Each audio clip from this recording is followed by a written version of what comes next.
And this was in a time period of 2749 to 2751 AD. Talk about changes in civilization, society, and everything else. It was drastically changed from what we saw in 2137, as this is now 600 years later. The cities were enormous. The cities were beautiful.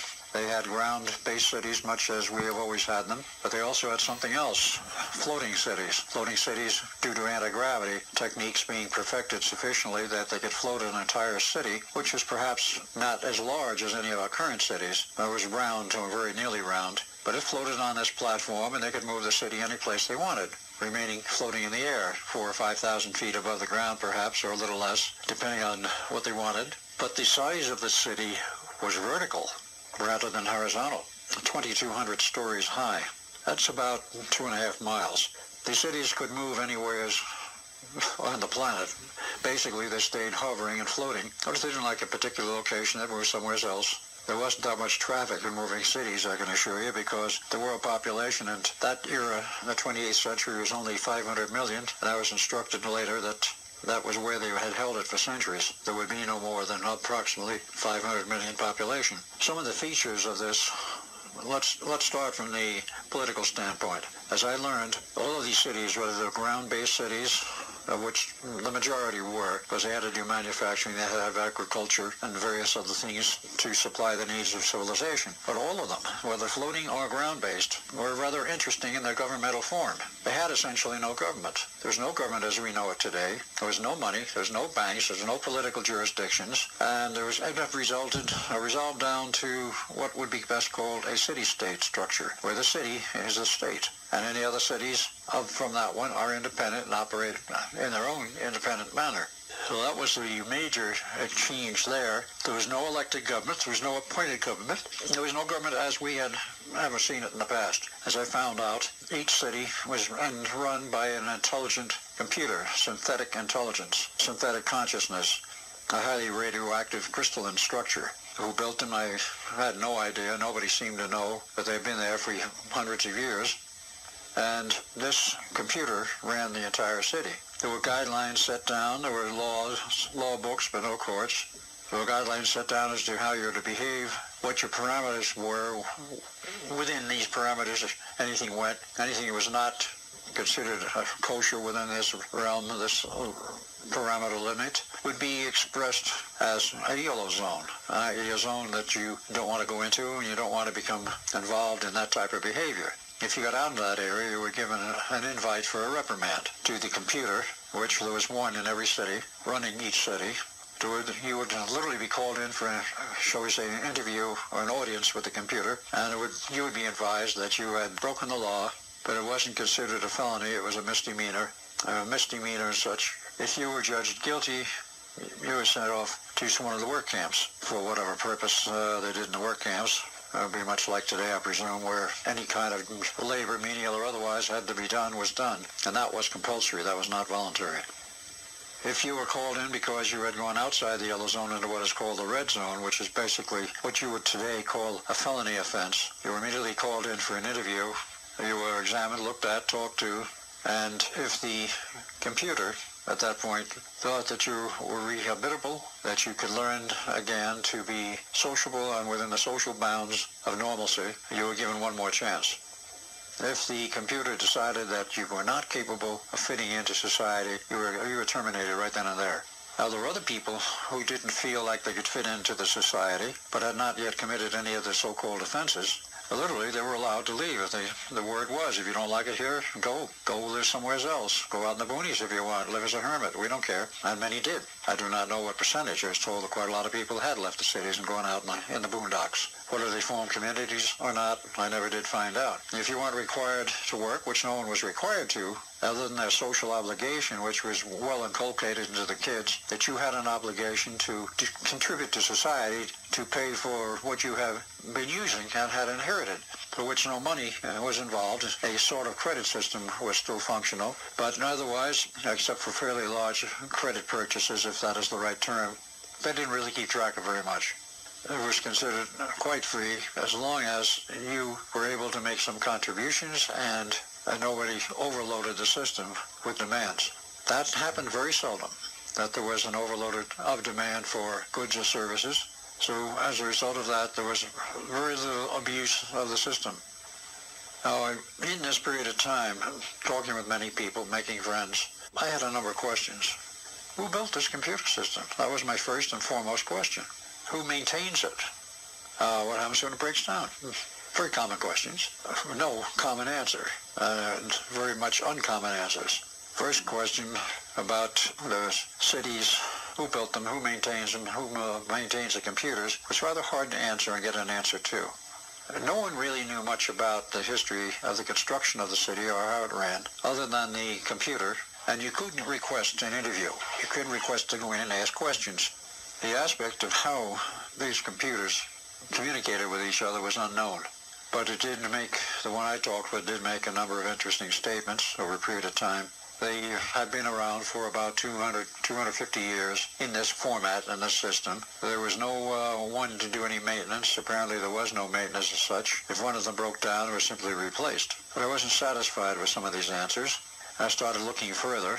Didn't find much for a while. Then all of a sudden I got an invite to come visit with another group, a human group, which I did. And then I found the answers to all of my questions. All of the questions I had in mind, they were able to answer. Number one, who built the computer system? Well, they said they did. And the project was started about 2600 AD. And it was basically an experimental system for the purpose of seeing if they could run an entire civilization by computer.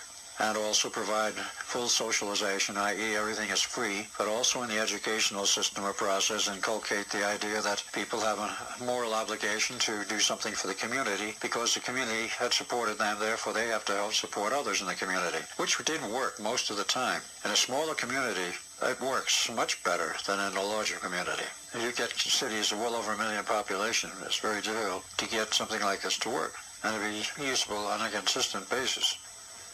Well, that was one of the questions I had. There were a lot of others. I asked about the military aspects. No, there was no more military. Well, how do you defend yourself in case somebody comes along? That's a lot of hardware, a lot of munitions, a lot of military clout and wants to take over a city or the whole planet. How do you prevent this? Or do you? Well, the answer was rather complex, but basically it came down to the fact that they had hidden weapon systems in the cities. Not every installation was a city, but they had all of these installations all over, and they were well concealed. They were not described to me as exactly what they were, but they said they were capable of deflecting and defending a city from an invasion from outer space. There's no data given as to whether or not there had been any such attempted takeovers in the past. But at that time, we saw nothing resembling any kind of an attack, any kind of a threat. It was very peaceful. It was perhaps because of that peacefulness that people were basically so happy there. It was, you might say, the end result of a long dream about a pure socialist state. They had it, and it seemed to work. There's only one fault with it that I saw, and this is something which I have discerned since I've been back, after many years. You get a city or a group which is purely socialistic, no money. How do you keep that group together? How do you keep the society together? In that case, you're looking at a situation where it's partly by the will of the people, partly by, shall I say, some kind of internal control, and partly because one could say there's no little choice. If you don't want to live in the city, you go out in the boonies. If you don't know how to survive by yourself, you stay in the city. Survival skills were not something that was commonly taught in those days because all the technical problems of breakdown of equipment have long since been solved, and the equipments generally were working and continue to work for about 200 years without much maintenance. There was definitely a lot of agriculture on the surface, in the periphery, basically, of some of the surface cities. Some of the agriculture went outside the city limits, outside the periphery of the city, but not a lot. They seemed to produce more than enough food for what they needed, which was good, because there was no problems or threats of food shortages. The idea of a threat to the survival in a civilized society had long since faded, because the people were so well cared for. But the herein is also a problem. These people were well cared for by a socialist system. They didn't have to work to do anything, even though they were expected to work and expected to contribute to society. It was not demanded. The things I saw in this society and civilization were at first unique to me. During that 2-year period, I met somebody became a very close companion. He happened to be a tour guide because there were a lot of tours in those days, and tour guides, of course, were necessary to take people around and show them the sights and show them some of the old cities. New York City was a museum, if you will, as were some other of the old cities from the 20th century, those that survived. And they made very nice museums out of them. New York was sort of the model to show how people lived in the 20th century. A great deal of it, I did go on that tour, a great deal of it was still intact, most of Manhattan, not all of it. Brooklyn and Queens were essentially destroyed, and they didn't make any attempt to rebuild it because the destruction was too heavy. But the concrete and steel of New York, of Manhattan, and some of the other buildings adjacent to Manhattan survived, and what little damage there was repaired, and they made a very nice museum of it. But everything was there, made a very interesting review of history from the standpoint of those of the 28th century. What we take for granted today, of course, they didn't. Now, in retrospect, looking back at them and the things they said, and what I now remember, they were not convinced, in my view, that the socialist experiment was a success. It was a success to a very certain degree in terms of the local time period and the local era, and perhaps in terms of what problems had developed prior to their starting this experiment, i.e. the collapse of, or near collapse of civilization and trying to rebuild in the period after 2137, 22nd century, up through the 26th. I had no indication of the history in that period as to what transpired. Nothing was discussed with me. I got the impression that it was not exactly in very good shape. There may have been other problems that developed in the interim, but by that time of the 26th century, they got a handle on synthetic intelligence, and they decided to go ahead and rebuild civilization using what they called the Lama system, the system of intelligence, created in a crystalline form, consciously aware, and having certain other abilities which would normally be classed as metaphysical. These computers were able to do things which perhaps some of our best gurus would have trouble doing. Manipulation of matter, manipulation of time by these computers. So they were not unintelligent. They were very intelligent. But they had no ethics or morality as we understand them and as we use them. So my question to myself, or perhaps to anyone else, is, are these guys looking now, perhaps, for another solution? Obviously, we learned in this century that if there is no competitive spirit, if there is no desire to succeed, if there is no pressure on an individual to learn, to do something constructive, to succeed, to help build some little corner, a brick or two in our civilization, without that pressure, people don't do anything.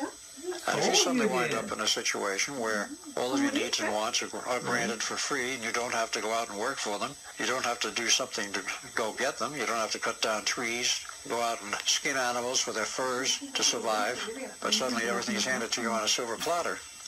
Yeah, at first it seems great, and will work for a while, but after a period of time, it's going to fall apart. And I think they were at the point where they were beginning to realize that this was going to happen.